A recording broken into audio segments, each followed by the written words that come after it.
بسم اللہ الرحمن الرحیم۔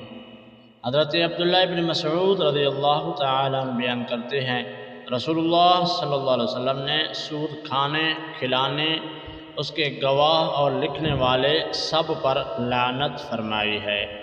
حضرت عمر رضی اللہ تعالیٰ عنہ سے روایت ہے کہ رسول اللہ صلی اللہ علیہ وسلم نے فرمایا، سونے کے بدلے چاندی سود ہے، سوائے اس کے کہ ہاتھوں ہاتھ نقد ہو۔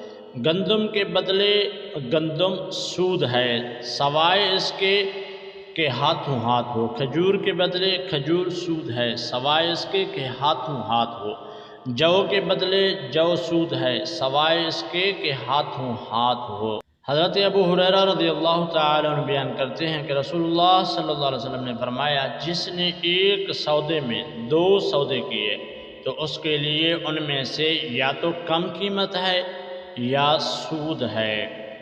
حضرت سعید بن زید رضی اللہ تعالیٰ عنہ سے روایت ہے، نبی کریم صلی اللہ علیہ وسلم نے فرمایا، سب سے بڑا سود، سب سے بڑی زیادتی یہ ہے کہ انسان ناحق کسی کی عزت سے کھیلے۔ حضرت ابو امامہ رضی اللہ تعالیٰ عنہ بیان کرتے ہیں، نبی کریم صلی اللہ علیہ وسلم نے فرمایا، جس نے اپنے کسی بھائی کی سفارش کی اور پھر اسے اس پر کوئی ہدیہ دیا گیا تو اگر اس نے اسے قبول کر لیا تو وہ سود کے دروازوں میں سے ایک بڑے دروازے میں داخل ہو گیا۔ پیارے دوستو، مزید اس طرح کی ویڈیوز دیکھنے کے لیے چینل کو سبسکرائب کریں، برائے مہربانی ویڈیو لائک بھی کریں۔ جزاکم اللہ خیرا۔